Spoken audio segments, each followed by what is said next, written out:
All right. Good afternoon, everybody. Welcome once again to the Enhanced Sports Show. It's just after 4 o'clock in the New York City area.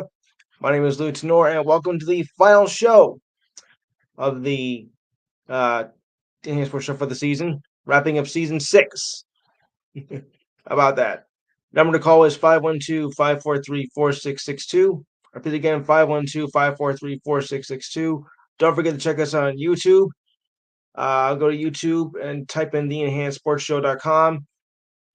And we'll be here till 6 o'clock before Rasal McGee takes over for his fine program. We got a lot to get to. We got a hot game going on right now at the NFL as the Bengals and the Ravens are tied at 24 in overtime right now.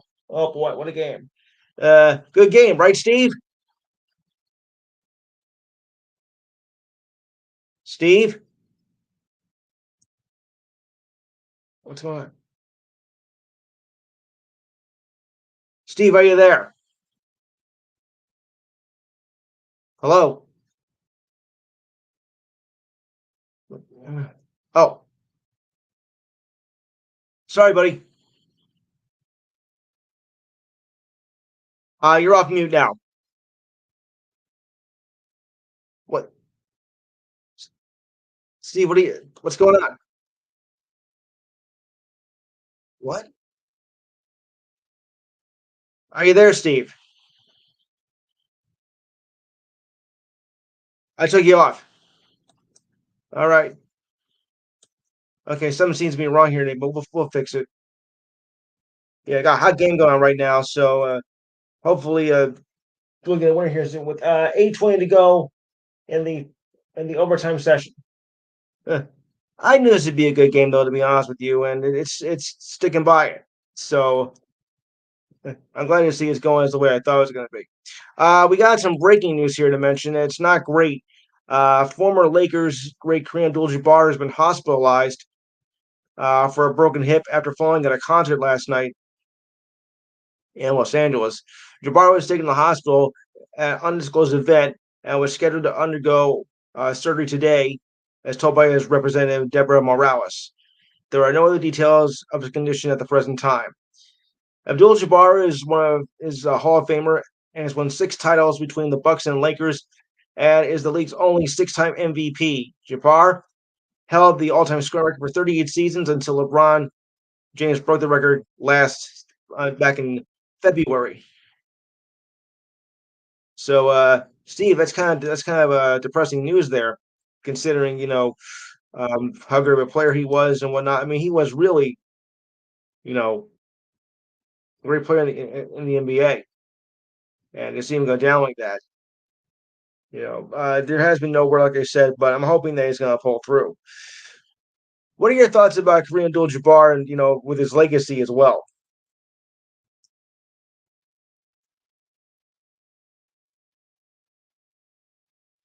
76 years old. Oh, okay. Oh, right. Yeah. Let me bring him. Let me bring him. Let me bring in Melissa from Indiana. Good afternoon, Melissa. Yes, we were just going over Kareem and how he's was hospitalized. Um, it doesn't seem anything serious at this point, but considering his age and his health condition that's been going on in recent years, I think it is something to be very concerned about. So yes, yes, I do. Have you been following the game between the Vikings and the Bengals right now? Because it's a hot game, like I just said. Have you been following it? Yep, 6.5 to go. What a game! Yeah, yes, it's been interesting. And it's been interesting, going into the final weeks of the season, though. Although I am not too crazy about what's going on in the AFC East, I mean East, as it doesn't hold up very much at all. I mean, only Miami has really a decent record, and where did Steve go?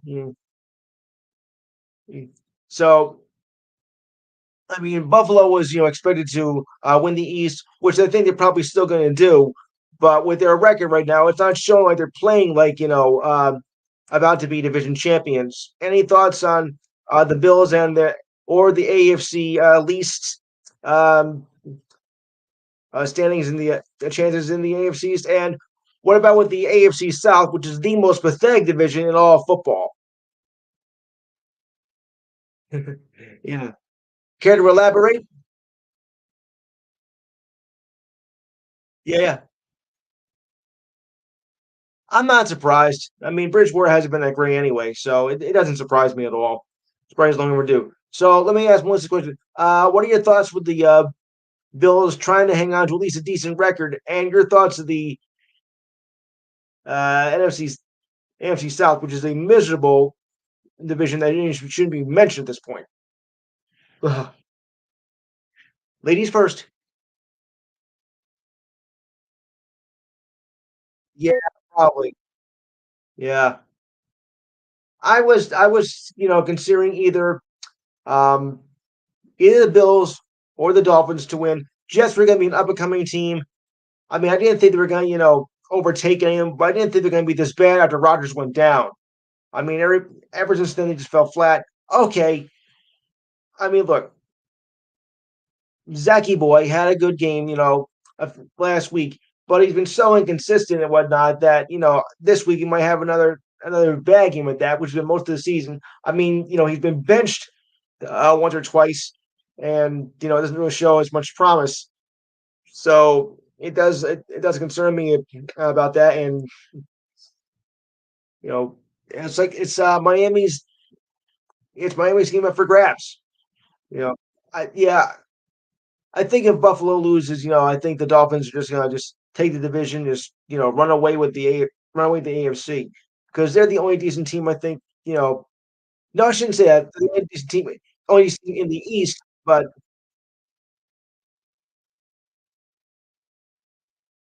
good.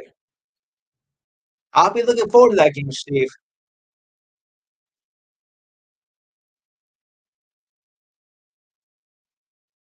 Let me ask Mikey.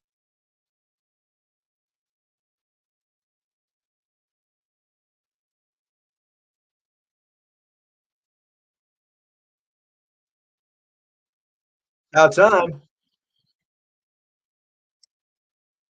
No, no,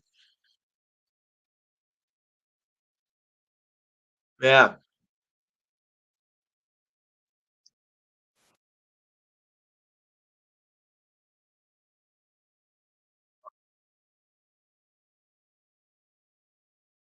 Yeah, yeah. Hmm. Mike. Okay, Mike. Your thoughts on the AFC East and the Jets. And is Miami going to take the AFC division?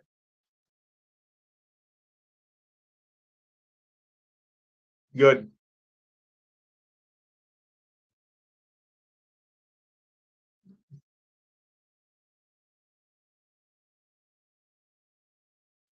So, in other words, you think Buffalo doesn't have a chance? Slim. But if they lose to the Cowboys tomorrow, which I think they will, this division is going to be well, ugh, you know. Well, at least you still have one decent team, in the AFC East. That's Miami. At least they're going to have a winning record. But for the most part, the AFC East has been a pretty shabby division. Could be worse. It could be the AFC South though, because that division. I mean, even the Falcons, who have the lead are ugh, miserable, just pathetic. Dirty birds. Yeah. I'm thinking you start with Chicago, please. Ugh. Yuck. Well, no, no, no. I take that back. I take that back. They have done better in recent games, but still, you know, this is not the team that they used to be. Yes, because you're that bad. If you get a high draft pick, that means you did lousy again. I mean, let's put it this way: this is not the Chicago Bears team it was back in the 1980s. For those of you who remember, Chicago was pretty decent back in the 80s and won the '86 Super Bowl, even though they won, even though they put in that stupid shuffle, yeah, which is awful. Melissa, you do remember that, right? Yeesh.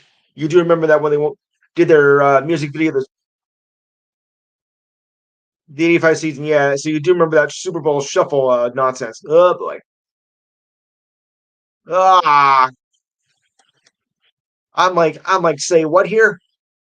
Well, my brother is a big Bears fan, unfortunately, and he still remembers the '86, with Sweetness and Refrigerator Perry whatnot. Okay, that was a good team, but this is not the same team as they once were. Yeah, once upon a time. So I'm looking to see Dallas beat up on the Bills tomorrow, and they'll just be a lonely old Bill. Oh no, okay, you get the point. So, man, at least I get to see that game tomorrow because it'll be on in my area at 4 o'clock. Thank goodness. We'll get to more pro stuff later, but I want to turn attention now to college football because we had the Heisman Trophy last week. I don't know if they were surprised by this pick or not, but Jaden Daniels of LSU won the Heisman Trophy. He was announced as the awards. Oh, good. Well, are you happy? Are you surprised though, or do you think you knew all along? True, true, true. That's right. I forgot. Um, he won the awards after totaling 50 touchdowns, nearly 5,000 total yards during a standout senior season. He edged out Washington quarterback Michael Penix Jr., which I thought was a close second. And I really thought, actually, my pick was Bo Nix for some reason out of Oregon. I wasn't too crazy about Marvin Harrison Jr. out of Ohio State, even though that's a very well respected school and did very well this season. I wasn't too thrilled on that. So Daniels is the second quarterback from LSU in the last 5 years to win the most coveted prize in college football. Joe Burrow claimed the award following a prolific 2019 season. Daniels is the program's third Heisman overall, joining Burrow. But before that, you got to go way back to 1959 BC when a fellow named Billy Cannon won the award. It took you that long? My goodness. It's pretty sad. Um, let me see. Is this Ralph Maxwell? You're on. I know. Ladies and gentlemen, this is Ralph Garcia. He does. Yeah, he's a great podcaster and a great friend of mine. And it's nice to have him on the show for the last one of the year. Ralph, what do you take from the Heisman Trophy race that happened last week?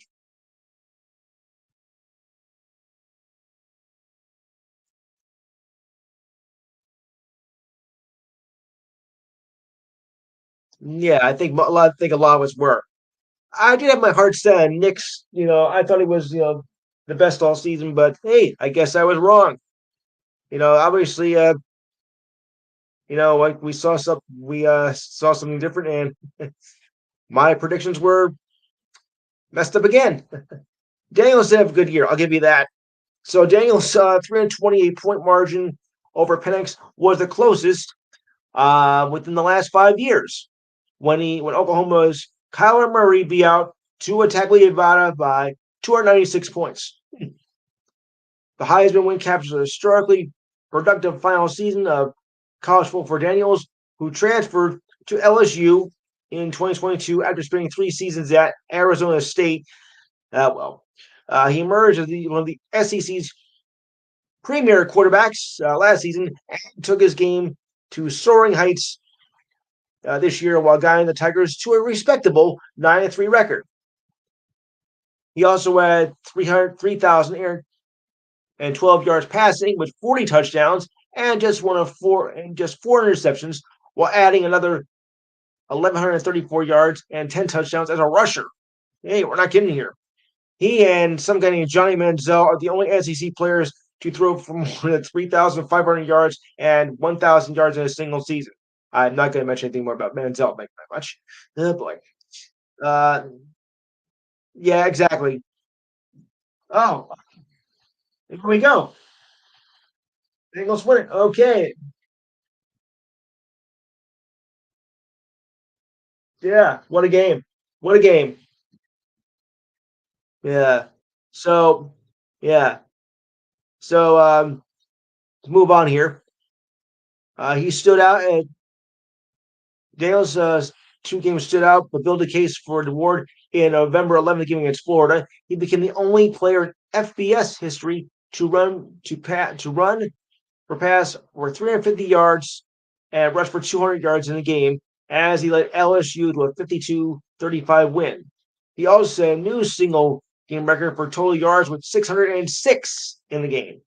The following week, he tied a school record with 8 total touchdowns in a win over Georgia State. Georgia State. It's respectable, but it's not there like we say with Georgia or anybody else.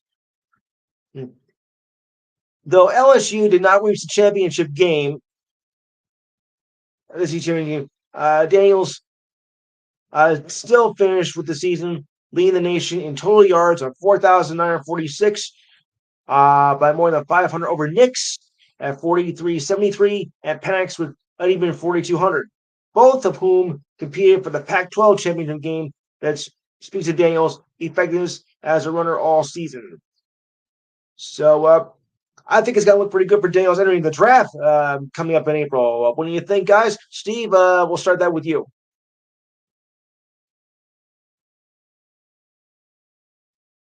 Steve. All right, Mike.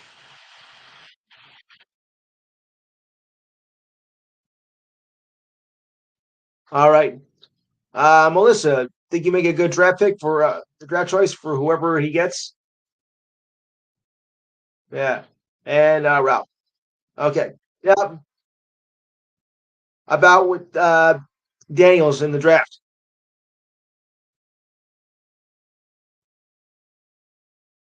What do you think? Yeah, what do you think? I mean, it looks pretty. I think he's gonna look pretty high. Yeah, I think he'd be like in the top three. Yeah.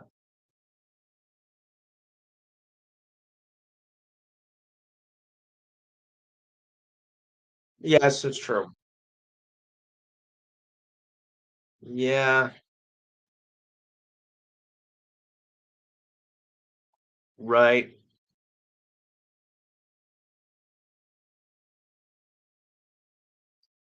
I forgot about May.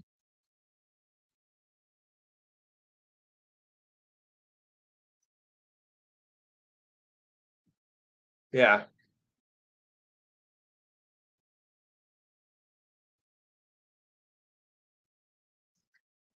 Mm.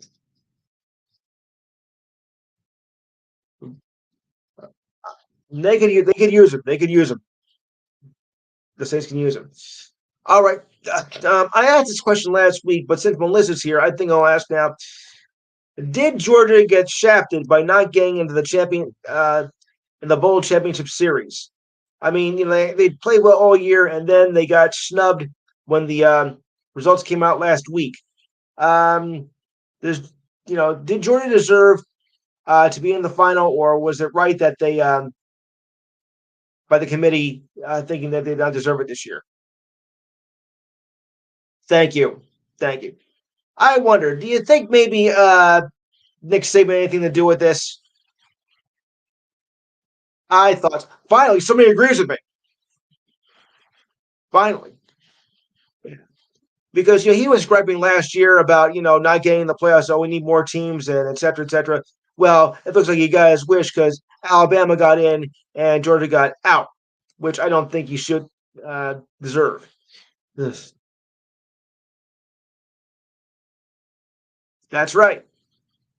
Each had the same record, and Florida State too. They got snubbed.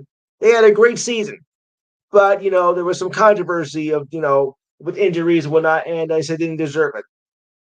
I don't buy that. I'm sorry. I think they deserve it. Yeah. I still say they deserve it just as much as Georgia should have got in, and Alabama. Well, you can make an argument about that, but I think Nick Saban, and the committee were in cahoots, and that's why they got in. Mm-hmm. All right, so yeah, exactly. So we'll move on to the other college football awards that were handed out. Okay, Associated Press Player of the Year that goes to what else? Jaden Daniels of LSU. The now forgive me on some of these names if I botch it up. The Billy Billencroft Award that goes to the receiver, and that goes to Marvin Harrison of Ohio State, junior. The Defensive Player of the Year went to Xavier Watts, a safety at Notre Dame. The Dick Butkus Award that goes to the top linebacker. That goes to linebacker Peyton Wilson of North Carolina State. I bet that's a better basketball school though. The Defensive Player of the Year, judged by the Maxwell Club, that's the Chuck Burdick Award, goes to Peyton Wilson again of Ohio NC State. Oh, 2 for 2. Top quarterback, which is the Davey O'Brien Award, goes to Jaden Daniels. What a shock. Top running back goes to Ollie Gordon Jr. of Oklahoma State. That's the Doak Walker Award. Eddie Robinson Coach of the Year Award goes to Jimmy Rogers of San Diego State, if I'm reading that correctly. Top assistant coach goes to Phil Parker of Iowa. So far, I think all these awards are legit. Jim Thorpe Award, that's a top defensive back, goes to safety Trey Taylor of the Air Force. The Johnny Unitas Golden Arm Award, that's the top upperclassman. That goes to who else? Jane Daniels of LSU. Wow, he's really making an impact. The Lombardi Trophy for Outstanding Lineman goes to edge rusher Latu. I don't even know where he's from because it didn't say what the name was. Okay. The Paul Horning Award, which is the most versatile player, goes to cornerback / wide receiver Travis Hunter of Colorado. Top punter, aka the Ray Guy Award, goes to punter Troy Taylor of Iowa. What are you making this list so far, guys? Oh, Coach of the Year. Oh, we don't even have that. We'll get to that. And yes, and the Warfel Award for community service goes to Lad McConkey of Georgia. All right, so what do we make of these lists, everybody from the awards? I'm here.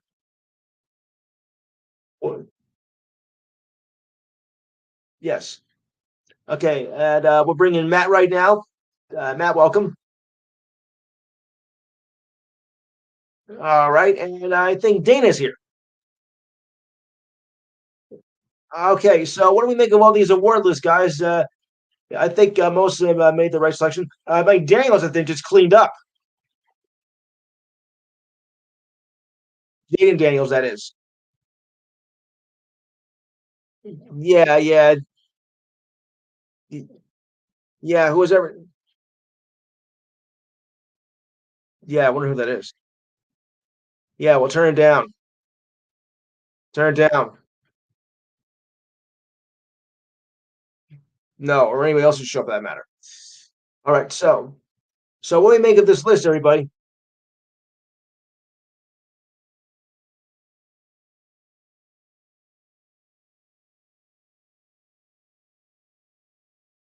Yeah,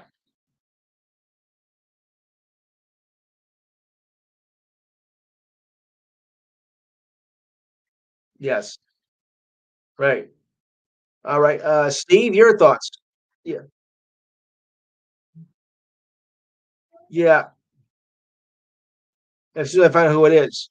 All right, Steve, are you there? All right. Uh, Melissa, are you there? All right. Matthew's still here. Okay, I found the culprit who it was. Jimmy's here. Jimmy, we just went over the college football awards and the Heisman Trophy. Any thoughts?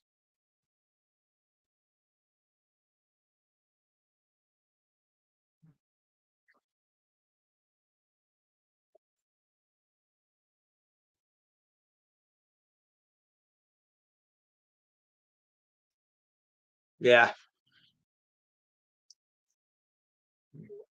Yes, they did. Yeah, I think so too. So, there's that. So, why don't we do the part two of the college football bowl schedule right now? We'll do the NFL a little bit later. I just want to get this in because it's a long list, and I like to get over this as much as possible. Catch my drift, people. Well, you should by now. Go ahead. I got to set up anyway. Go ahead,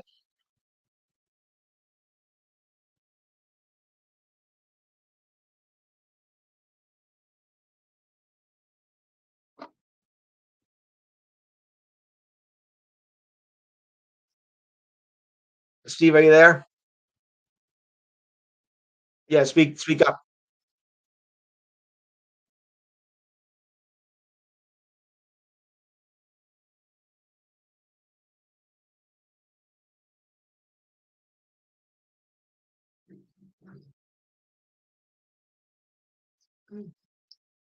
Okay.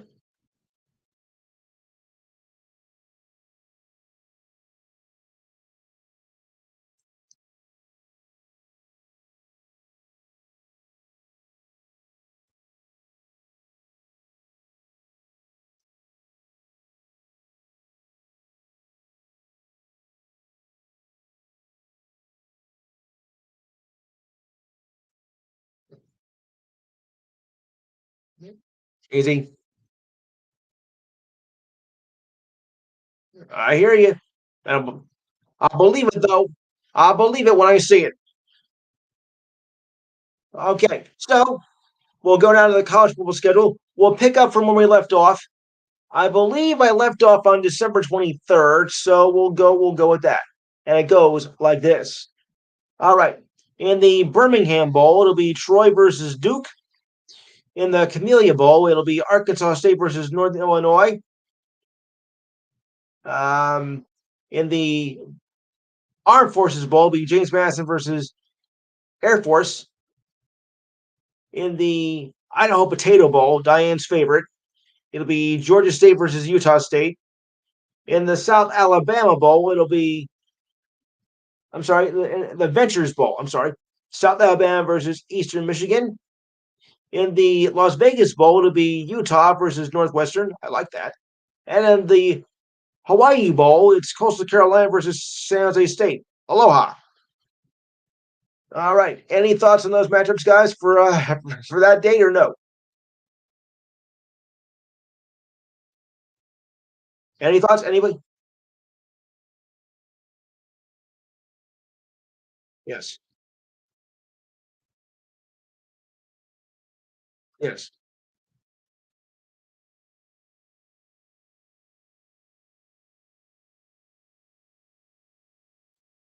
Ah, thanks, buddy. Yes. And welcome, Roger. Yeah. And welcome, Rod, and welcome, Roger, to the show. And welcome, Roger, to the show, Roger. Okay. Okay. All right. December 26th, the day after Christmas, in the Quick Lane Bowl, depending which lane you go by. Oh boy. Bowling Green takes on Minnesota. That's at 2 p.m. And the First Responder Bowl at Texas State versus Rice at 5:30. And the Guaranteed Rate Bowl, which is at 2%, is Kansas at UNLV. Oh boy, at 9 o'clock. Oh boy. Sorry about that. Guaranteed rate. Oh boy. All right. Wednesday, the 27th, Virginia Tech takes on Tulane in the Military Bowl. At 5:30, North Carolina takes on West Virginia in the Duke Mayo Bowl. Hold the Mayo, please. In the Holiday Bowl, Louisville takes on USC. That's a Fox game. Good. And in the Tax Act Texas Bowl, the Texas A&M takes on Oklahoma State. December 28th, SMU takes on BC at the Fenway Bowl. Oh, gee, I wonder where that is, he says sarcastically. In the Pinstripe Bowl. Uh, okay. In the Pinstripe Bowl at some stadium that I won't mention here, Rutgers takes on Miami. That was a hint, Ralph. Yeah. Okay. In the most ridiculous name for a bowl game, and I'm not making this up, I swear, it's called the Pop Tart Bowl, but it does feature a good matchup. I am not making this up, guys. I am not making this up. I swear. Well, what's next? What's next? The Cheerios Bowl. Okay. So anyway, I do the jokes. Yeah, that's true. I think they did. Anyway, NC State takes on Kansas State, and they're both ranked in the top 25, so it's not that bad. In the Alamo Bowl, remember the Alamo, number 14 Arizona will take on number 12 Oklahoma. So that's a pretty decent matchup there. All right. In the 29th, number 22 in the Gator Bowl. In the Gator Bowl, that's the Tax Slayer Bowl. Clemson will take on Kentucky at 12. In the 20th, the Tiger Bowl, number 19 Oregon State will take on number 16 Notre Dame, and that'll be great. Sorry, I had to do it. Uh, Memphis takes on Iowa State in the Liberty Bowl, but they only play for what they need. And in the Cotton Bowl Classic, which is usually held on New Year's Day, is held on the 29th, as Missouri or Missouri will take on Ohio State, and both ranked in the top 10. I'm not missing this game. To the 30th, number 11 Ole Miss takes on number 10 Penn State in the Peach Bowl. In the Music City Bowl, Auburn takes on Maryland at 2 p.m. Oh, good matchup here. This should have been a fine. This should have been like in the championship games. Florida State number 5 versus number 6 Georgia. Oh boy. In the Orange Bowl, in the Arizona Bowl, Wyoming Tulane will take on Wyoming. That game's going to be in the CW. Oh wow. CW is making a big. They're making a big thing with sports now, aren't they, guys? Yes.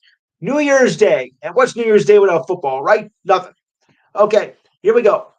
In the Rila, I'll just say the Quest Bowl. Number 13 LSU will take on Wisconsin at 12. Um, number 8 Oregon will take on Liberty. Number 23 in the Fiesta Bowl at 1 o'clock. Also 1 o'clock, the Citrus Bowl. Number 17 Iowa takes on number 21 Tennessee. Tennessee. You can stop anytime you want, guys. Okay, and the bigger games. Number one, Michigan takes on number 4. Steve, you want to say it? Michigan taking on who? At your cue, Steve. Alabama. They give him one shot, he blows it. Okay. And at 8 o'clock in the Sugar Bowl, Washington takes on Texas. And the winner of those games, will meet up on January 8th as they play for the college national championship. So the winners of yep, at the national championship game,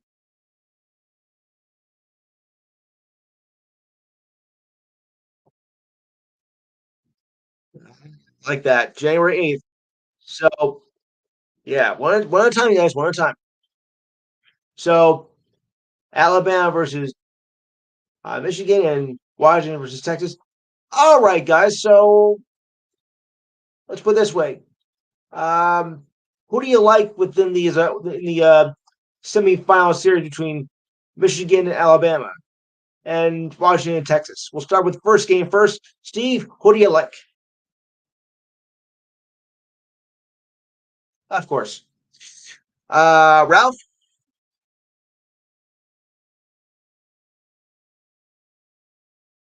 yes. You mean Alabama? Of course. Never. I like that. All right. Mikey, who do you like in the first game? Okay. Uh, Matt.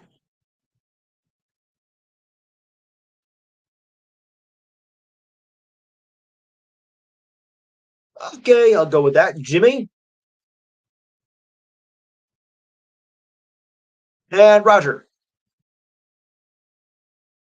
I'm going Michigan. I think Michigan's got some this year. Now, for game two, as I said, we have Washington versus Texas. That's the Sugar Bowl. Steve, what do you got?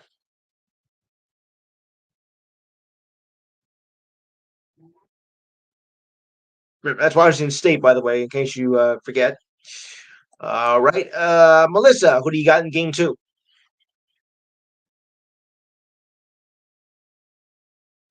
So do I. Mike, Mikey, Ralph.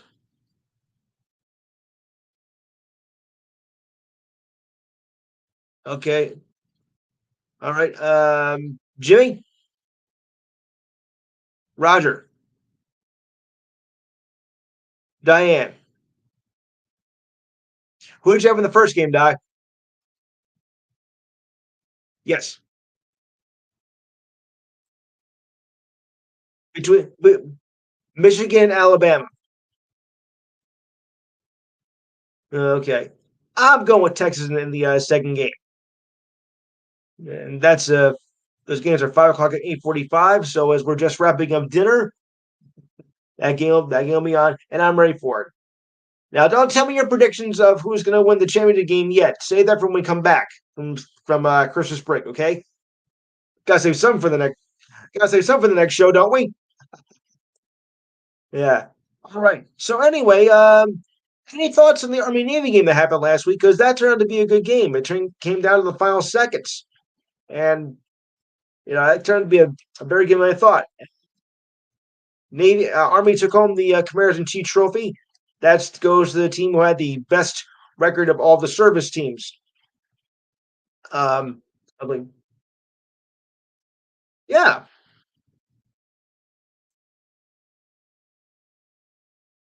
a 4th and 1. Yeah, yeah. Didn't see that coming.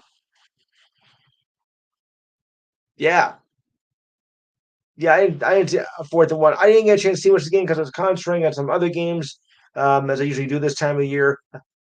Um, so that turned to be a worthwhile game.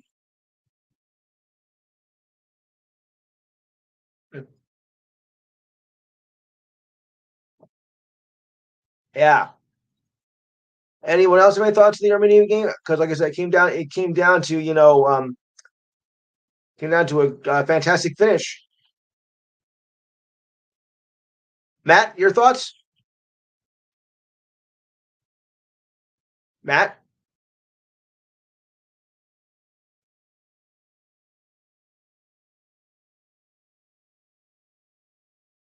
Right. Yeah. I know. Okay. Anyone else have any thoughts, or just move on? Uh, One at yes. Yeah. Remember, guys, one at a time. Okay. Okay. Now, for probably the big story of the week, although not a surprise, show me the money on Tony. Yep, going to the Dodgers. Everybody thought he was going to go to Toronto or whatnot, but no, that was just a ploy. And remember, he has hard saying going to the Dodgers anyway. So now we come to this note. He'll see 68 million of his 70 million a year deal. Sources familiar with the deal said on Tuesday deferred, lowering his new team's payroll and potential tax burden. Ohtani agreed to a 10-year, $70 gazillion deal with the Dodgers last week, just before the show ended. By far the largest sports deal in North American history. A source then said the majority of the money will be deferred money under the structure. However, Ohtani is deferring more than 97% of his earnings. The deferred money totaling 680 million will be paid to Ohtani between 2034 and 2043, just before Bobby Bonilla's money runs out. Oh, okay, never mind, never mind. Ugh. The deferrals were Ohtani's idea. That was a joke. The deferrals were actually, yeah, you're right. I think it is smart. Yeah, have it has a lot to carry over when he's retiring. Yeah, I know exactly what you mean. All right, so to continue on with this article here, the deferrals were his idea in the first place, sources said, and motivated largely by a thought of the Dodgers signing other players would make it easier with hits off his field earnings. Ohtani is believed to make 45 million annually in endorsements alone, making him the most marketable player in the majors. The Dodgers are believed to make more than 20 million annually off the same marketability during his tenure. The Dodgers have yet to announce the signing officially, but I think it's being taken care of right now. Ohtani is expected to do so in the near future if it hasn't been done so already. They created a 40-man roster spot for Ohtani and reliever Joe Kelly and sent reliever Victor Gonzalez and infielder Jordan Baez to the Yankees. Oops, in exchange for shortstop Trey Sweeney. Sorry about that, Ralph. But the thing is, though, you see, every time we get these players that sign these mega deal contracts of 10 years, 12 years at 430 million or whatnot, it doesn't hold out. It doesn't go the full term. I mean, look what happened to A-Rod and whatnot. He was supposed to be for 12 years at 330 million, and he was already out in 5 years. So you gotta wonder, was it even worth it?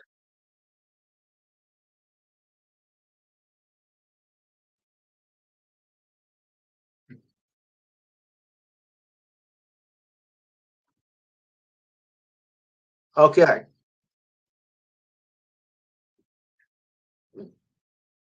I'll give you that, but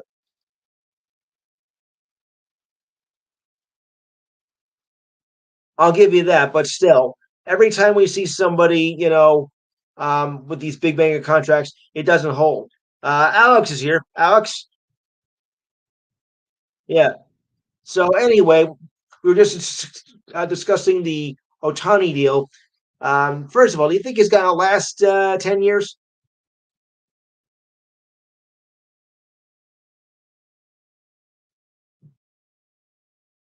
Yeah. Wow. Yeah. Alan, your thoughts?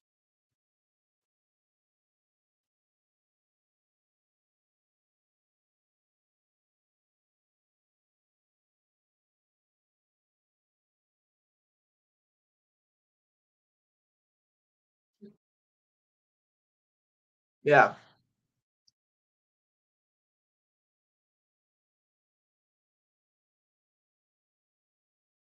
No. Well, don't forget. Well, remember one thing. It's not called "Show Me the Money for Nothing."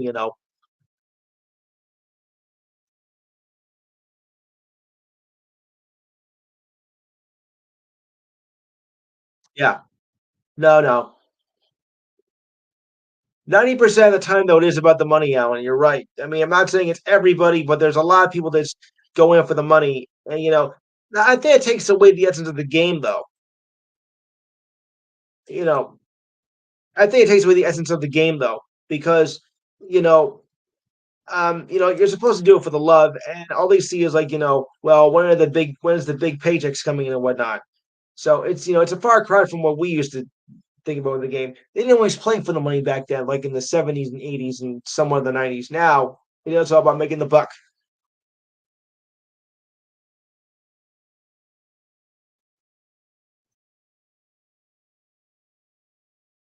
Yeah. Yes.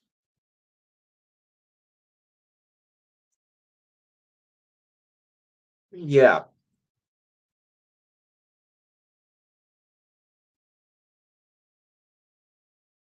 Mm-hmm. Arf arf.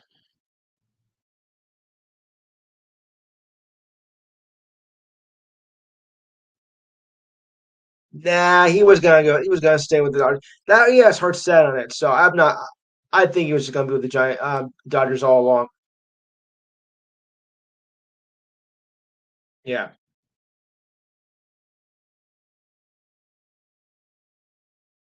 Yeah. It's L.A.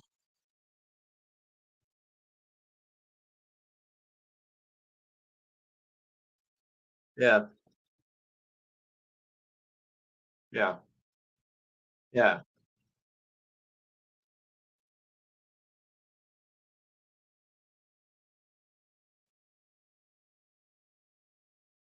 Wow.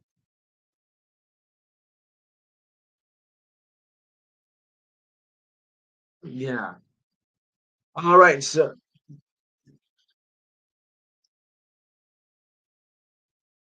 mhm. Yes.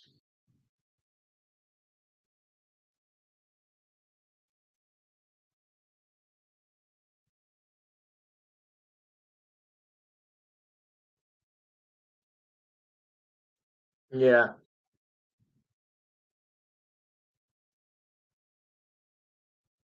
For the rest of his life.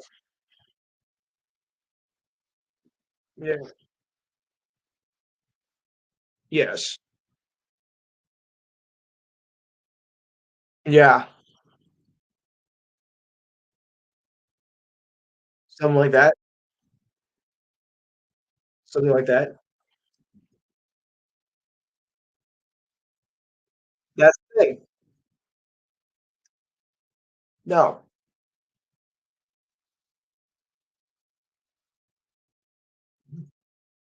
Yeah. Well, I've been here a long time, and but it's but we do it for the sheer joy because that's what this is all about. You bring joy, and remember, you guys bring the gifts every week. With your reports, your knowledge, and whatnot. That's what makes the show. Like I said, we might not be related by blood, but we are a family, and that's especially important now that we're at Christmas time as well. You don't have to be by blood to be family. Okay, so now on to the so-called NBA inclusion tournament. Uh, Lakers pulled it out on Saturday night against the Pacers in what was a fairly competitive. It was a fairly competitive, tournament after all. I don't know if a lot of people were. You think you think so?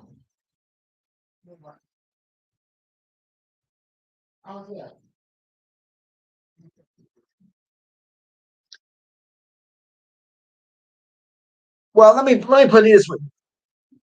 Well,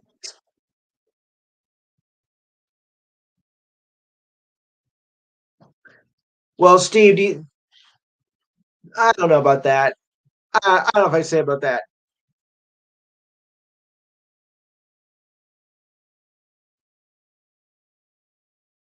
Yes.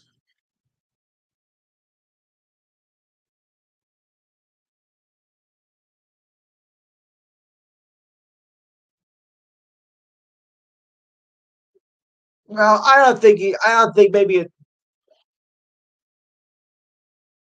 Yes, I know. But I wonder though if it's even really worth getting a trophy in the first place because you're not really playing for a championship here anyway. You know, just trying to make the season more a bit interesting. I don't think it was necessary to have to raise a banner up on the Raptors at the crypto arena. I don't think that was really necessary because you didn't win. You didn't win the real championship. That comes in June. So, I think I don't think it was really necessary to do that too.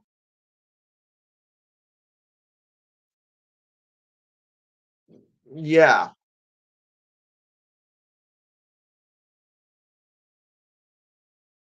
Hmm.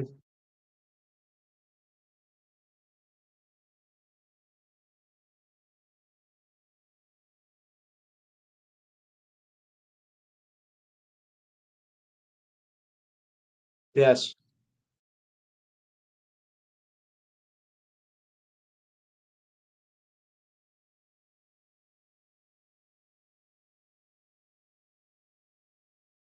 You didn't. You didn't win didn't win the real championship.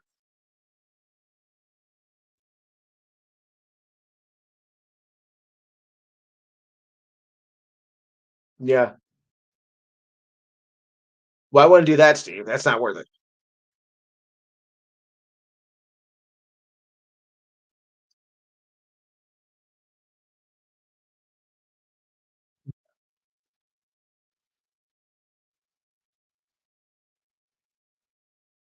Yes.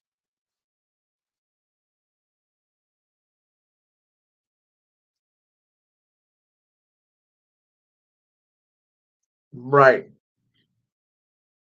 Yeah. Yeah.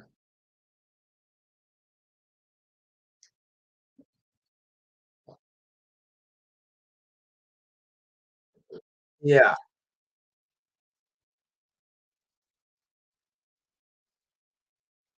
Mm. Well, Bronny. Well, yeah.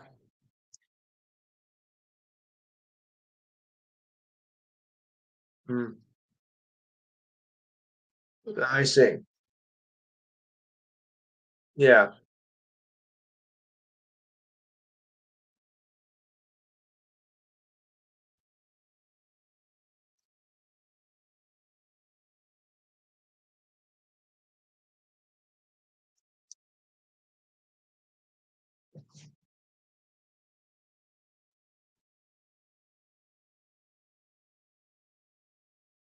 Yeah. Okay.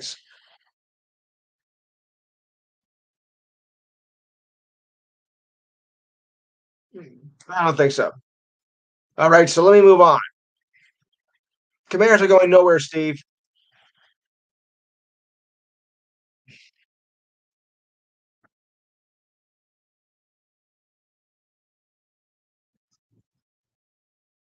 All right. So moving on.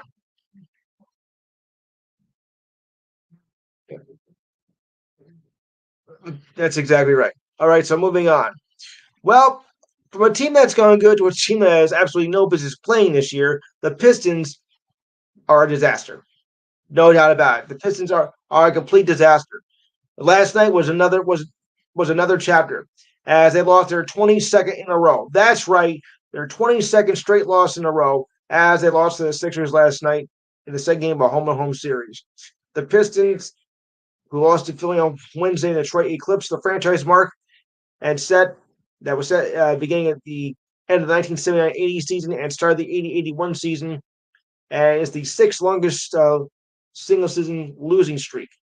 Only the Cavaliers of 2010, 2011, and the 2013-14 Sixers lost 26 straight, along with the 95-96 Vancouver Grizzlies, now Memphis, and the 97-98 Denver Nuggets, and the 2011-2012 Charlotte Bobcats lost 23 in a row, have lost more games, consecutive games in this season. Philly holds the record overall at 28, set at the 24 2015 season, carried over to the 2015-2016 season. Monty Williams, Coach Vincent said it's deflating. It is what it is. It's a lot of repetitive games. I mean, I've never seen anything this bad. The Pistons have allowed, right this guys, 2,985 points this season, or an average of 119.44 points per game. That's the most through 25 games since 1968, 1969. It's awful, guy. Embiid, who also scored, yeah, Embiid, who scored, yeah, she's here. Let me finish. Okay, Embiid scored 41 points on Wednesday, at 13 rebounds for his ninth straight double-double, as the Sixers won their fifth in a row. Embiid has averaged 36.3 points and 12.1 points in 9 games, and broke Will Chamberlain's franchise record for most consecutive games with 30 points and 10 rebounds. Like for them, but what is wrong with this Pistons team? They can't seem to do anything right. They won the first game of the year, and after that, they just fell off, rock bottom, and you can't seem to do anything right. How do you lose 22 in a row? And so that's what I want to know. This is just awful. Does anybody give any comments on how bad the Pistons really are, and the Spurs are not much better? I'll get to that in a minute.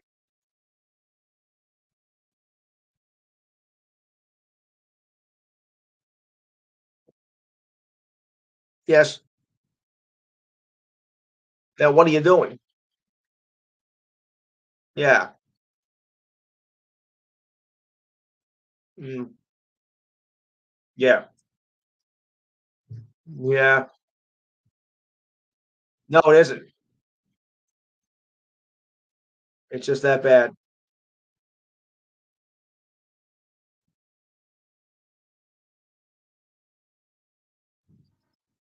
Yeah.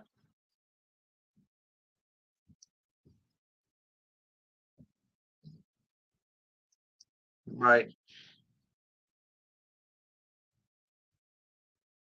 That's it. Yeah. Just pathetic. Anyone else have any thoughts on this shame of a basketball team this year? Yeah.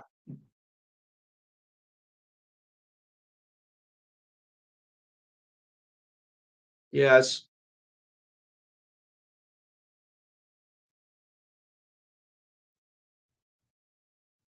Obviously not.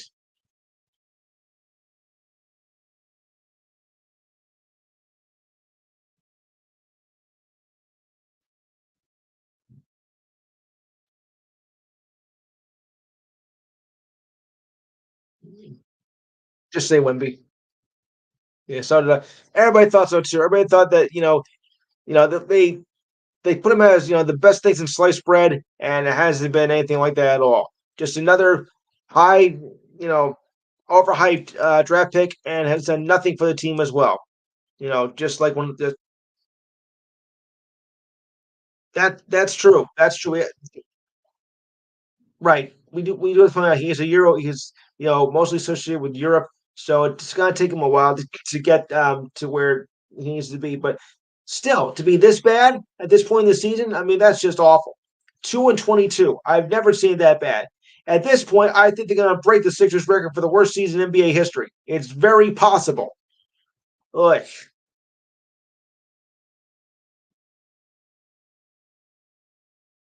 Yeah. Hmm. Yeah. Yep. I remember. Yes. Go figure. Deja vu. All right, on a little bit of a lighter note, the Spurs ended their 18-game losing streak against the Lakers last night. How about that? Victor Wembanyama and Devin Vassell walked to the bench and high-fived teammates on the way there. Following the win over the Lakers, both shared an embrace as their losing streak finally came to a painful end. It was their fourth win this season, but not just an ordinary win. 100% that it was not normal, said Vassell. You saw fans jumping up and down the sideline. I'm trying to compose myself, but at the end of it all, it was a special victory for a special group. It felt more like a playoff game, he said, but of course, we had to feel good about it. We love that feeling and hope to continue it. Yeah, good luck with that one.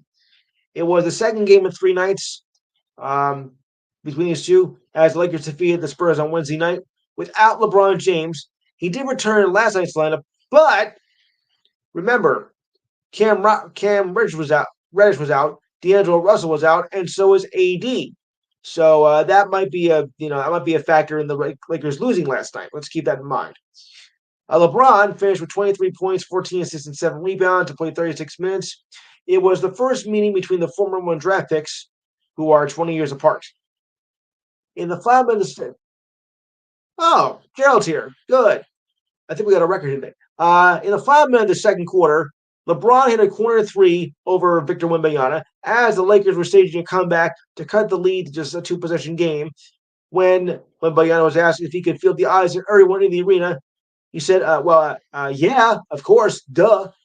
Wembanyama said it was a high arcing shot. Of course, everybody's watching it. What do you think he was going to say? No? Sheesh. LeBron said he tried to get Wemby's hands to go down a bit because of his wingspan and his ability to block shots outside his comfort zone. Vassell had a career high 36 points, and Wemby had 15 rebounds, 13 points, and 5 blocks, and to his 2 steals. And a partridge in pantry. This was his 5th game of the year with multi steals and blocks in a single game. It was the 4th time this season a Spurs player had at least 15 rebounds, 10 points, and 5 assists. Hey, not bad. Can anybody name the other 2 that have done that?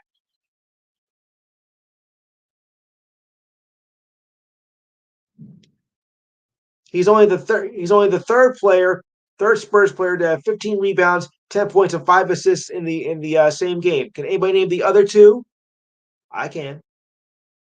That's one. You got it. You got it. Like, too easy, I guess. Right. Right. Okay. This was the Spurs' first win since they beat the Suns back on November 2nd, where they blew a 27-point lead before Wemby led us into victory. How do you blow a 27-point lead? First of all, going into the fourth quarter. That is like major choke city time. Oh, yeah. I mean, but I cannot believe how bad some of these teams really are this year. 2-22, 3-21. I mean, is the quality of play going down for some of these teams and maybe in the league in general, or are they just that awful? I mean, in all the years I've been playing basketball, I have never seen it that bad.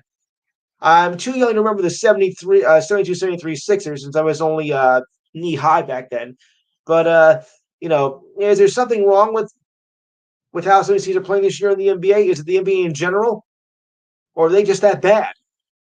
Steve, I'll start that with you.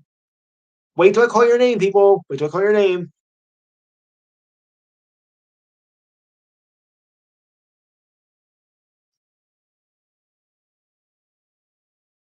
Oh yeah, yeah. Steve, I was going to ask you about that. What do you make of the Wizards and the Capitals moving down the road from Washington?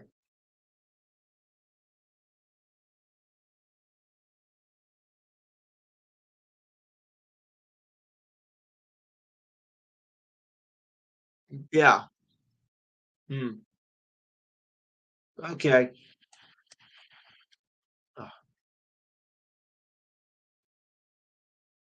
Yeah. Wait, Gerald, let me get your thoughts on that.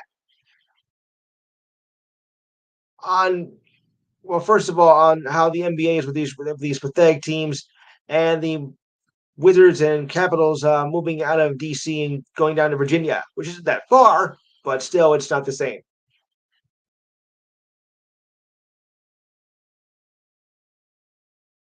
They do. You're right. Right. Um, Matt, any thoughts? I guess.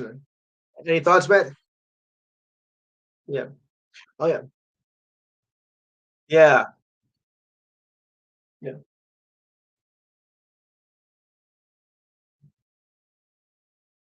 Yeah.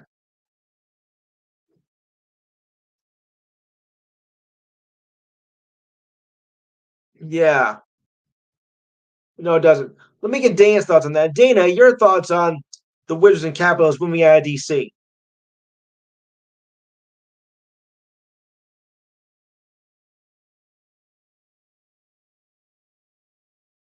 Right, right. Yes.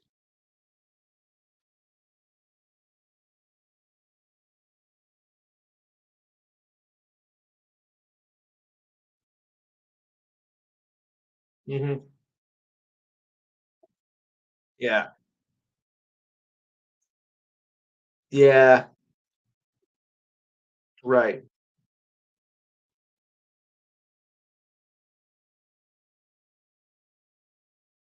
Mhm. 97. Yes.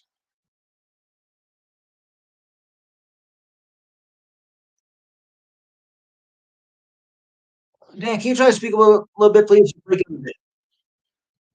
You're breaking up a bit. Can you try to speak a little bit more? Can you try to speak little bit more? You're breaking up a bit. Okay, that's bad. Okay. All right, on to baseball now. Mikey, you might want to listen to this one. Mets prospect, Mets prospect infielder Ronnie uh, Marcio tore his right ACL in winter ball for the Dominican Republic team and will require surgery that will keep him out for the majority of next year. Uh-oh. The infielder who made his debut on September 1st was injured while playing for Tigers del Lacey last Sunday. That's winter ball. He was on first base and started for second in what looked to be a stolen base attempt. Then then fell and grabbed his right knee as he walked gingerly off the field. The Mets said on Monday that imaging revealed the tear and had a timeline for his return, which will be determined after the operation. Marcio hit 248, two home runs with 9 RBIs and 7 stolen bases in September, just coming up from AAA Syracuse, where he had 23 home runs and 74 RBIs and 24 stolen bases. That's president. Yeah, yeah. So that's a bad break for the Mets. When you say, Mike?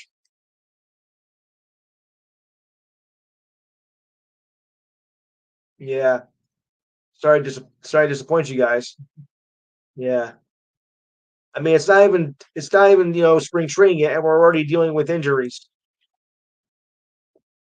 Yeah. All right.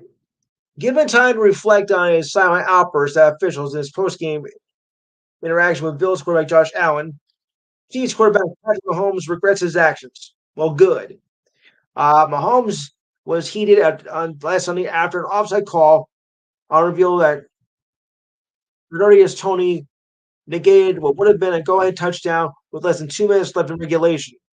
Toney took a cross lateral from Travis Kelce, who caught a pass from Mahomes that would have been a game-winning 49-yard touchdown last week. Okay. Mahomes was fired up at the officials about the call as the Bills would wind down the clock after getting the ball back. Obviously, you don't want to react that way. I love the game. I love my teammates. I want to go out there and put everything on the line to win. But you can't do that. You can't be that way towards the officials or anyone else for that matter. Mahomes said on Monday on Sports Radio 610 out in Kansas City. He said that more than anything, I regretted acting the way I did towards Josh after the game was after the game caused he had nothing to do with it. So at least he manned up to it, but still, you shouldn't do that, and you don't go with that with the officials because they can toss you out of the game right there. I mean, I can understand the frustration that Mahomes is getting for the second straight week, but still, you can't do that. Any thoughts on Mahomes? Yeah, yeah,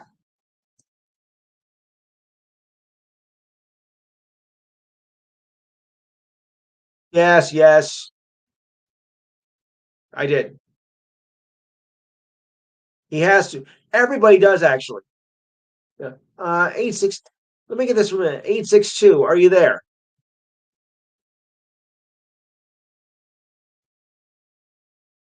There's another number, 862. Are you there? Oh, I'm sorry. It's you, Jimmy. I'm sorry. All right. But you do have to take your motion check, no matter what it is, because that may cost you in the end. And we don't want to see that. We don't want to see any injections, especially now with the playoffs looming.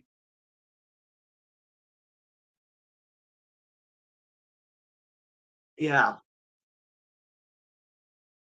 Right. So that's ridiculous item of the week number one. Okay. Oh, I got some more NFL news here. I think you might be interested in. Wow, we got a lot of NFL news here. Yeah. Hang on. Yeah. Yes.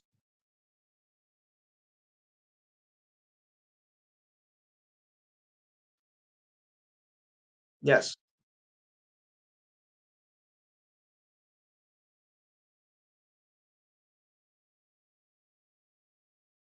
Right. Yes.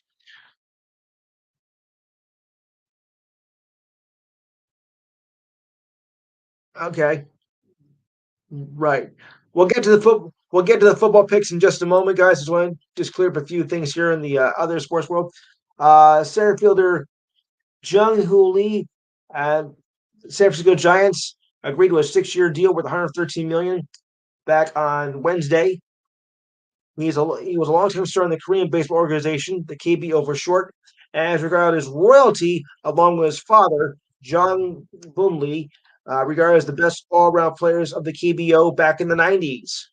Nicknamed the grandson of the wind, uh, this guaranteed deal exceeds 90 million. The Red Sox Masika Yoshida last year and includes an opt-out after the fourth year.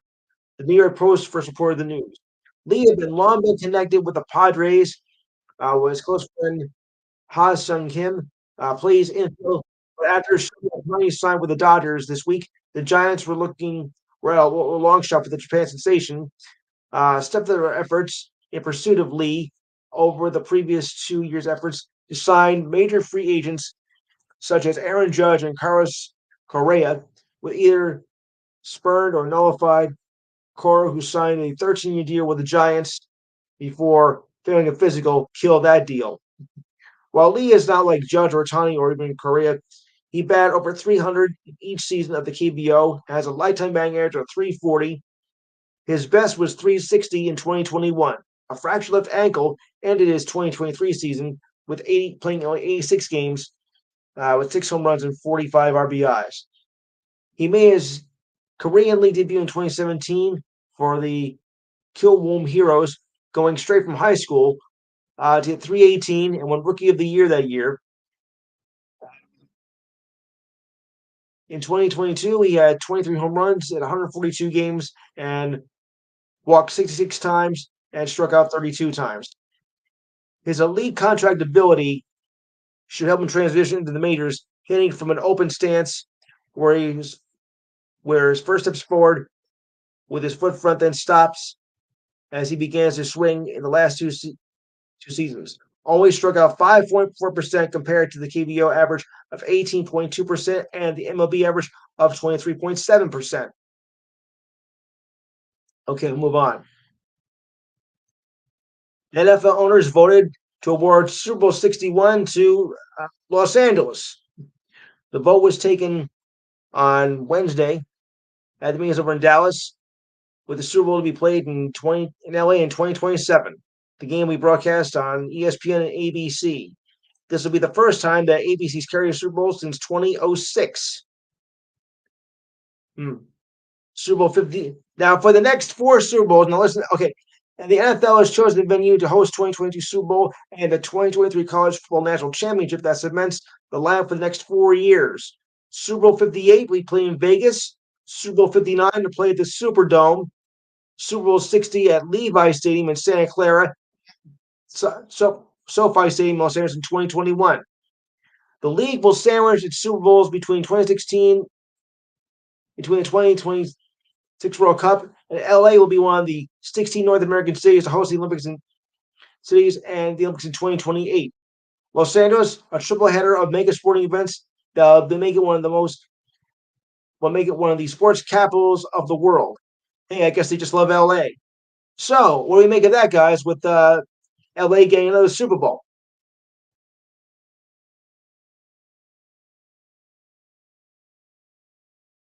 Yeah. Hmm. Yeah.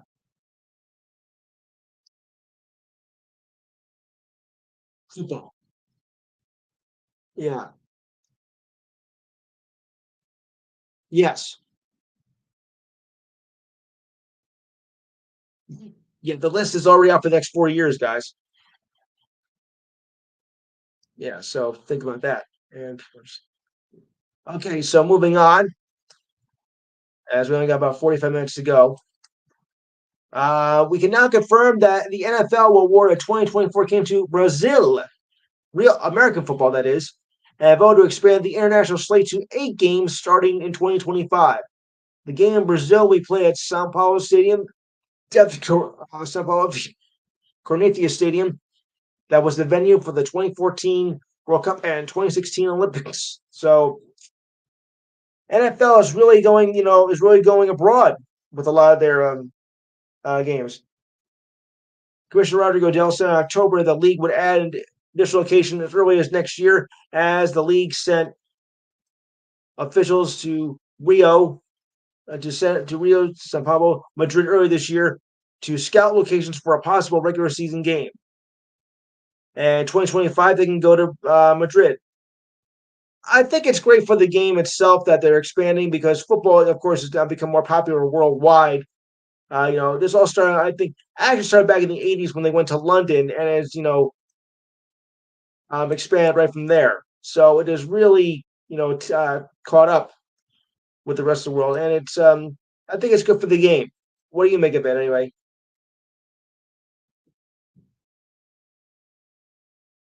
What do you make of that? Yeah.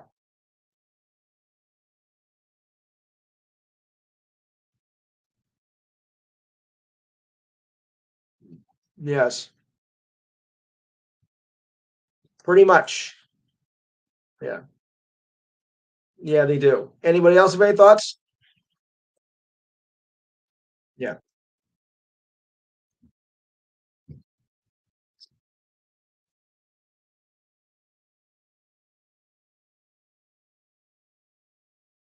Yeah.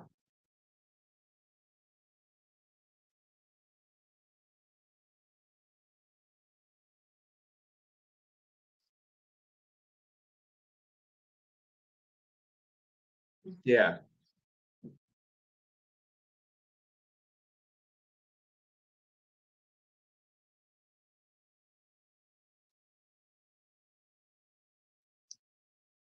Maybe. Maybe. Yeah. Right.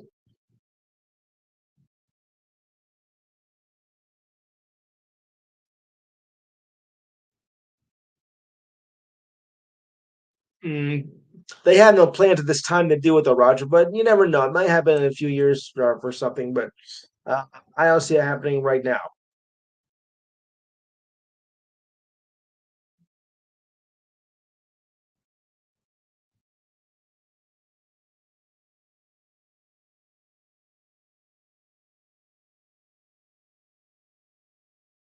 Yeah.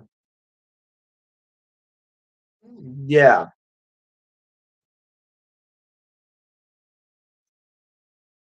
Yes. Okay, so now we go to our idiot of the week here. I'm sure you'll all agree with this. Warriors forward Draymond Green has been suspended by the NBA for striking Sun center Yusuf Nurkic in the face during a game on Wednesday night. Uh, the NBA made the announcement on Thursday. Who's making that racket? Never mind. I know who it is. Okay. So anyway, to continue on here,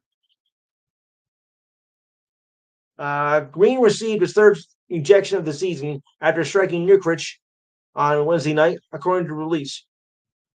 Um, Given the suspension takes into account Green's repeated history for his unsportsmanlike conduct acts. The league said the penalty handed down the operations by Chief Joe Dumars. This is Green's second suspension of the season. He'll be required to meet certain league and team conditions before return to play. Mm.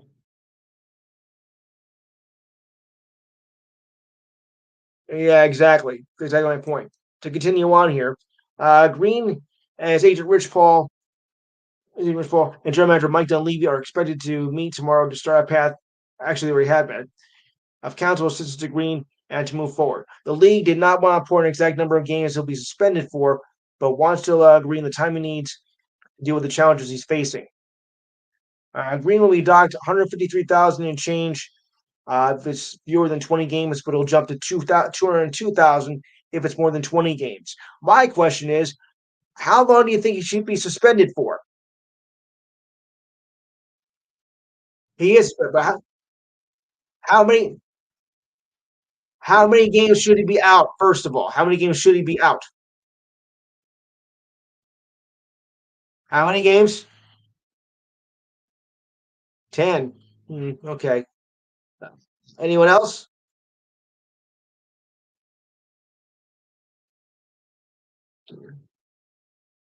Every game. Oh, okay.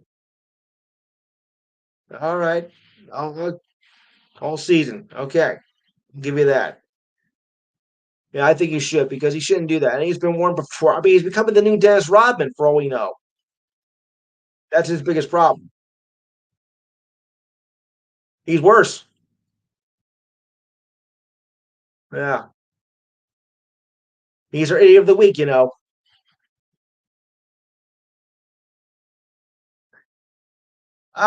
get he just get that nomination. Which brings me to my next point. Okay, I want everybody to think hard about this. What was your favorite moments of the year in the sports world? All right, Steve, we'll start that with you, and then we'll go to our NFL.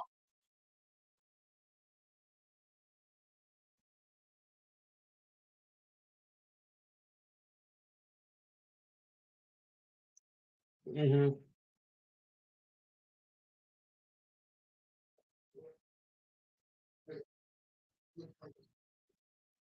Yes, yeah, I'll give you that. I'll give you that. Okay, moving. Okay, moving along. Who else has got? Who else has got best moment of the year?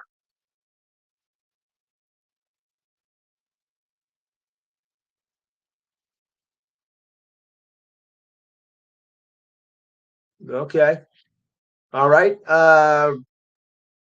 All right. Anyone else?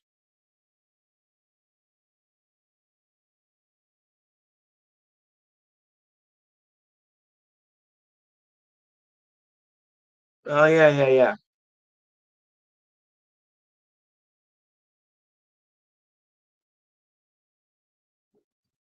Yes,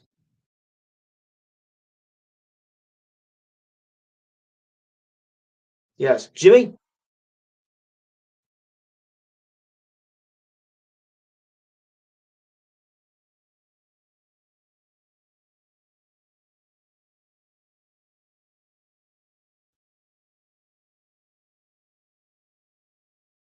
Yeah, I think your Eagles got.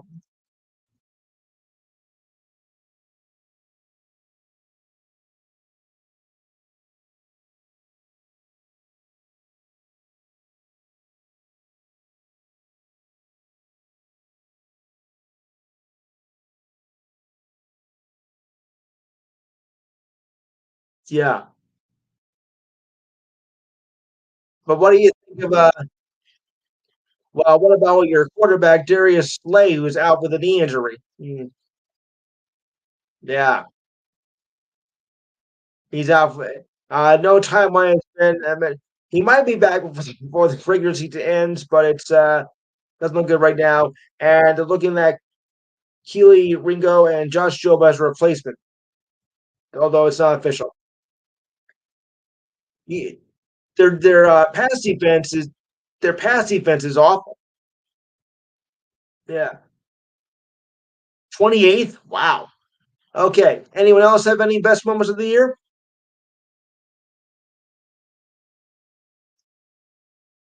Anyway, say what? Your best of the year.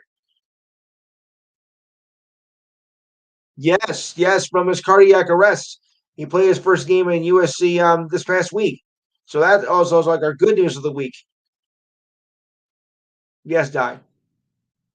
That's a good news start right there. All right, Diane, your best of the year.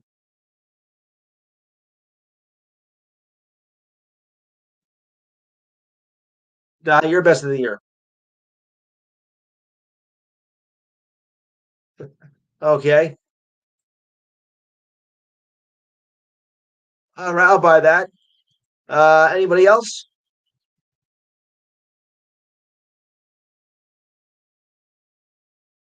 They are. They are. I'll give you that. I would say mine is well, the Texas Rangers winning the World Series, number one. Yeah, yeah, and the Denver Nuggets winning the NBA championship. I would think that, and of course, the worst moment of the year was the awful injury of Damar Hamlin in uh, in the January 2nd game. That was just a horrible moment right there. Yes, it was. Uh, very badly indeed. Yeah, but at least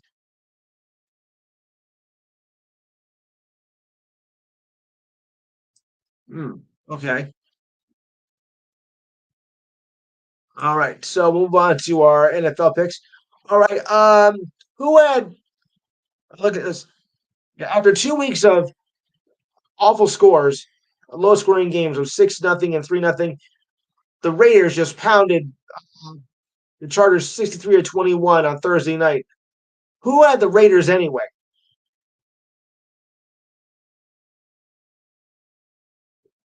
Okay. Okay. You all did. Yeah. Okay. Who has who had Minnesota over the Bengals? I had the Bengals actually. Okay. Okay. All right. And who has who has this game? The Steelers and the Colts. All right. Okay. I have the Steelers. Okay. All right. Everybody ready for that for this week's games now? Ready? Okay. Okay. We have the Broncos versus the Lions. Steve.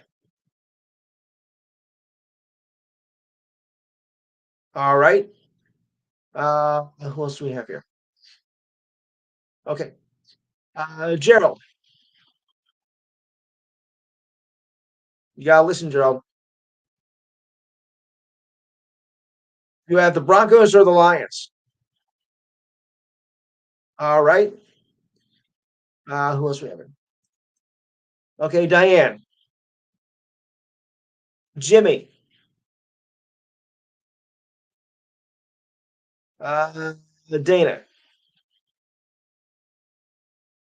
Okay, Roger and Matt.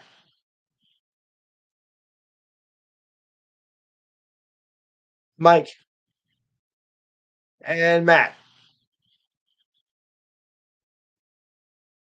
He stepped out. I'm going with the Lions. Okay, Bears, Browns. I know I'm taking. All right, Steve. Okay. Um, oops. Okay, Gerald. Nothing. Diane. Mike. Jimmy. Roger. Matt.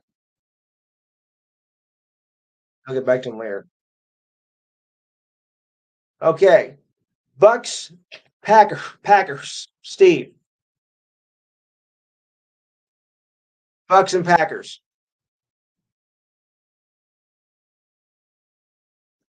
Steve, you have to listen.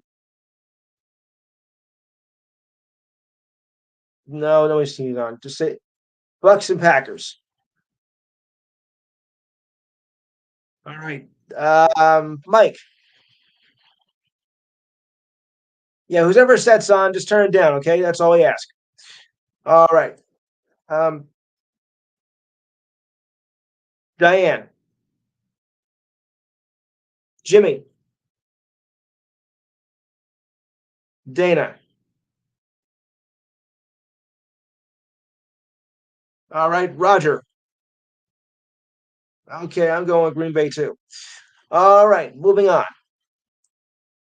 Gerald. Okay. Texans Titans, Steve. All right, Gerald. Diane. Jimmy. Dana.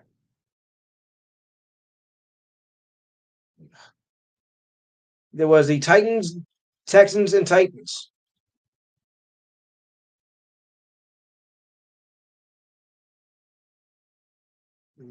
Roger. Okay. All right. I'm going with no, Mike. I'm going with the Texans. No, I'm going with the Titans. I'm sorry, Titans. Okay. All right.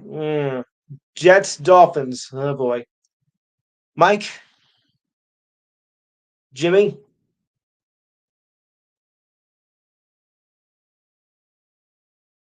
Diane, Steve,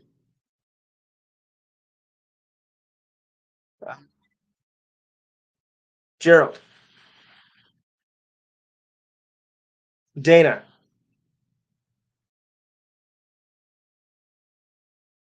You're going with what? Jets and Dolphins. I'm going to go with the Dolphins, unfortunately. All right. Chiefs, Patriots. Steve, Mike,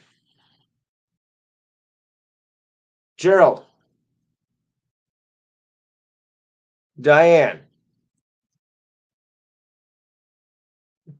All right. Dana, Roger.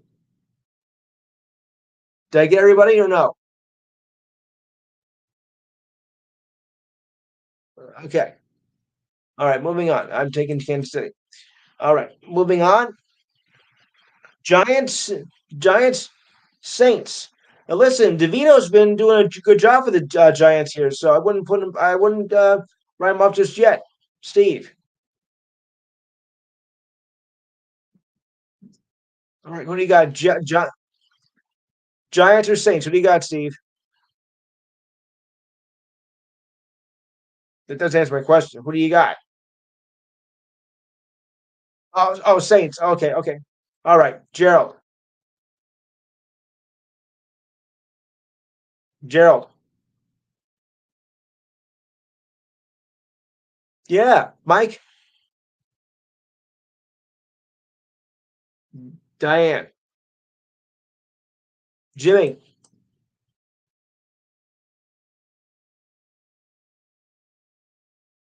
Roger. And Dana. I'm going Giants too. DeVito was making this team special. He's special too. He's a hometown hero. All right, Dirty Bird. Dirt.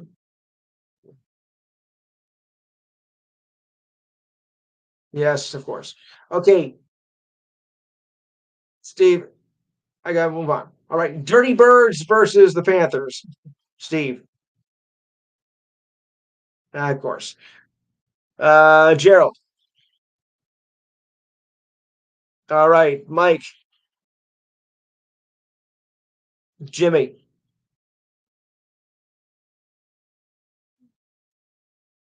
Diane. Dana.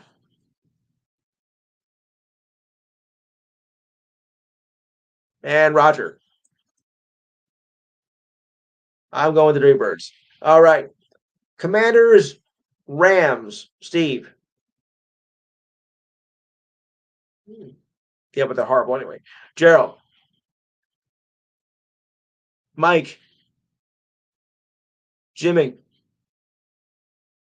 Diane. Dana. Roger. I'm going with the Rams too. Okay. 49ers, Cardinals. Steve.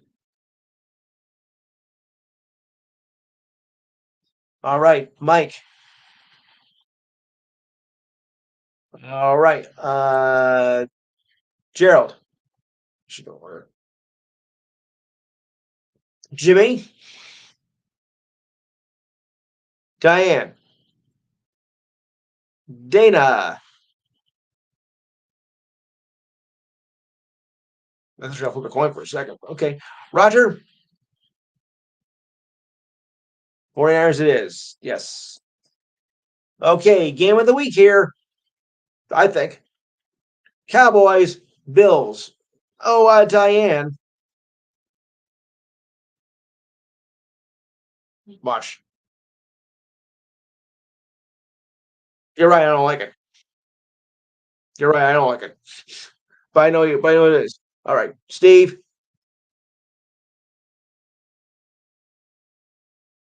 Okay. Mike. Mike. Jimmy. Oh, brother. Dana. Roger. Gerald. Gerald. Yes. And you said the Bills, right, Steve? Right. I'm going with the Cowboys. Uh, what die? What I forget? I got that. Um, Ravens, Jaguars. Steve. All right. Okay. This is not going to be an easy game. Mike,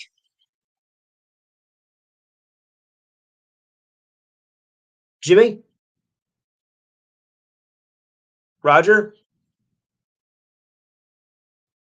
Diane, Gerald, Dana. Ravens it is. Monday night. Eagles, Eagles, and Seahawks. Steve.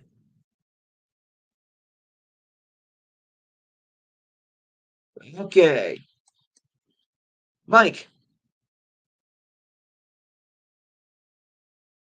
Jimmy, Roger. Okay. Diane, Gerald, Dana. I'm going with I can't even say this. I'm going to go with the Eagle. No, I'm going to go with Seahawks, even though I don't really like them, but I can't stand Philadelphia either. Okay, right. Okay, so on to more news before we go. So anyway, the expectation. By the way, Jimmy, the expectation is that Avante Maddox will play after suffering a torn pectoral in September and was placed on injury reserve then. Meanwhile, over in the offense, Jalen Hurts missed practice yesterday, but is expected to attend Monday's game. He'll fly out tomorrow. So it might be good for the Eagles. It might not. Yeah, Jaguars will be without half of their right. The Jaguars will be about half their secondary against the Ravens. They ruled out Tyson Campbell, the cornerback, with a quad injury, and safety Andre Cisco with a groin injury just yesterday. Yowza. This will be the sixth game Campbell was missed due to injury. The first four were due to a hamstring injury. Cisco missed a game earlier this season, also a hamstring injury, which is epidemic in the NFL. Second-year quarterback Morontic Brown will make a sixth start in place of Campbell, and the fifth-year player Andrew Wingard will take the place of Cisco, the Cisco kid. Yeah, well, he was a friend of mine, No, never mind. Yeah. Okay. All right.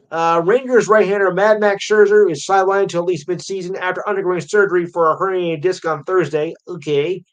General Manager Young said Thursday that Scherzer, who was removed from the World Series lineup because of discomfort, underwent surgery after injections and less invasive treatments just did not work.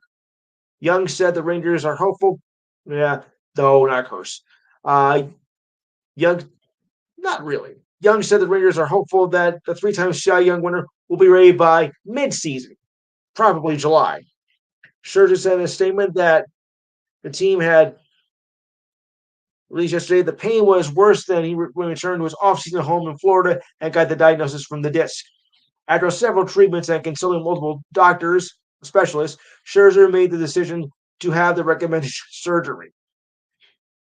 By getting the surgery done now, it gives me the best chance to pitch as much as possible for the Rangers next year. I look forward to returning to summer rehab process to get back on the mound by summer.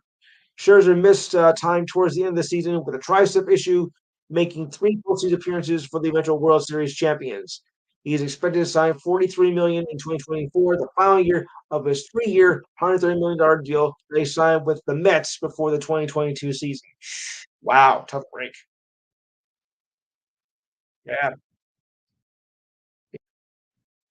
and yes, and the Chargers fired Brandon Staley, the head coach, and general manager Tom Telesco yesterday. Linebackers coach Giff Smith had been named the interim coach, and JoJo Wooden, who was the Chargers' director player of personnel, was named general manager on an interim basis.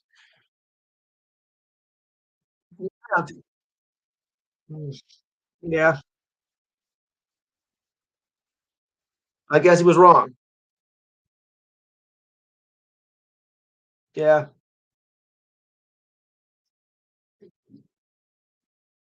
yeah, yeah,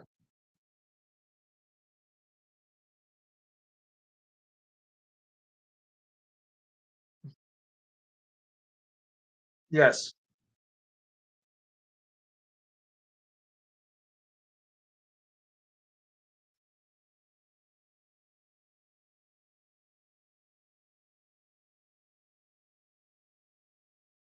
Steve, we're running out of time. Steve, we're running out of time. All right. Okay. So so the Chargers got crushed by the Rams 63 to 21 without starting backup, Kyle, and we're without running back Josh Jacobs. Easton Easton Stick made his first start as quarterback in place of Justin Herbert, who was out for the season with a fractured index finger against the Broncos. Right-hander Jack Flaherty and the Tigers are agreeing with a one-year, $14 million deal, bringing another veteran to the Tigers, looking to be in contention for the AL Central next year. The deal can max out at $15 million, with a start bonus of 250,000, another 250,000 for the 28th, and 500,000 for the 30th. Flatley is claiming his most productive season in 4 years, with 144 innings pitched, with a 4.99 ERA and 148 strikeouts between the Cardinals and Orioles after being injury prone for the last three seasons. He hopes the Tigers will revive his career as he was destined for greatness in 2019. He had a breakout year that year with 33 starts for the Cardinals. He had 2.7 ERA, giving up only 135 hits in 196 innings and 231 strikeouts. His expectations were derailed in 2020 early on during the COVID season. As the Cardinals were in quarantine because of an outbreak, Flatley caught attention for throwing a mattress into his room during that time. No one knows for sure what Flatley's subsequent shoulder trouble was related to the unusual training situation, but his injuries began to derail his rise to stardom. He made 9 starts in 2020 and 26 starts between 2021 and 2022. His performance dwindled down with his velocity diminishing in the early part of 2023. Flatley had a miserable ERA with the Cardinals and was out of contention and was shipped to the Orioles, but continued to struggle. He posted a 6.5 ERA and 9 starts with the Orioles. Uh, when the Orioles made the postseason, Flatley was switched to a bullpen position. The Tigers finished second in the AL Central, but it was a losing record at 78 and 84. And with ownership of the Twins cutting their payroll, the Twins are target the Tigers are targeting their first postseason since 2014. All right, guys. So now that is the last show of the season, as we're going to Christmas break. Does anybody have any holiday wishes they would like to bring? Steve,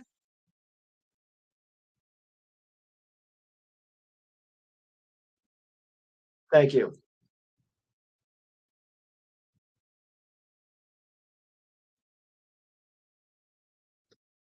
All right. Okay. Gerald,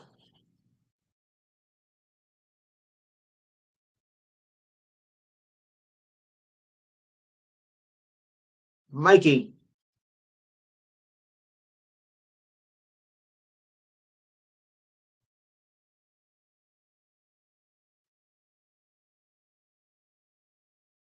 That's correct. Jimmy.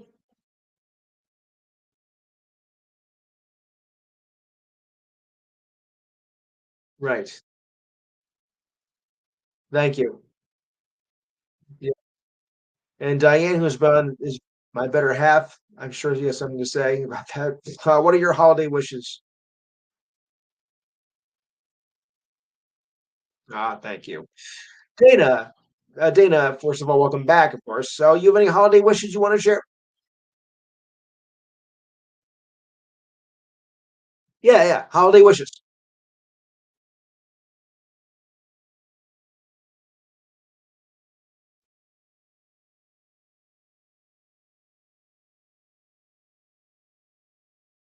Thank you. Roger?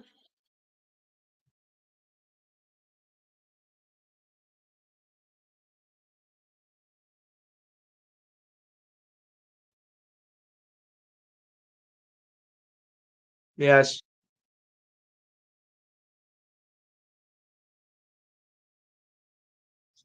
you know it. I want to thank everybody for coming on this year. I think we made a lot of great strides with the show this year. We've met some new people here. Some have decided to stay, some did not for whatever reason. Well, I do thank everybody for coming in. We reached a lot of people this year too. Um, we set a record earlier this year as well, much to my surprise. Yeah, so it was a great year for the show, a great year for the whole network and everything. And like I said, guys, you guys are the family. We're more than just people who come on the show every week and yap about sports. We make it into a family, a good blend, and that's what the show is about.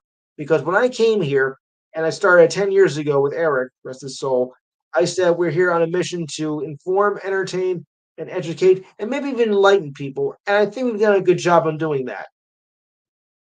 And yeah, so and America, I know.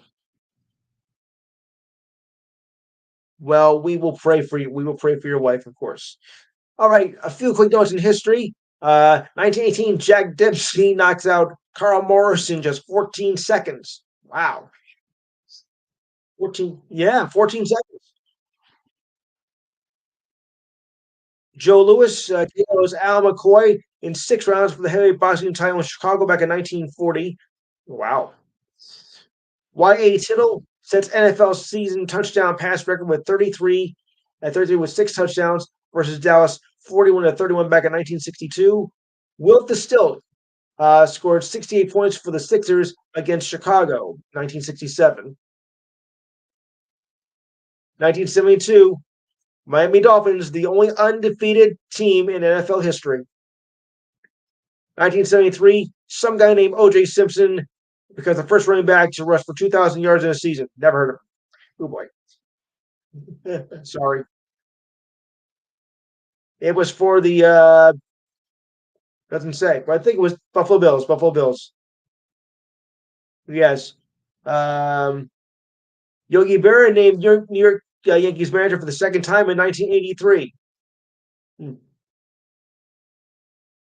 Jameis Winston won the Heisman Trophy back in 2013, the 79th edition. Expansion Club Florida Marlins come to fruition in 1991. Yeah, yeah, yeah. Yuck.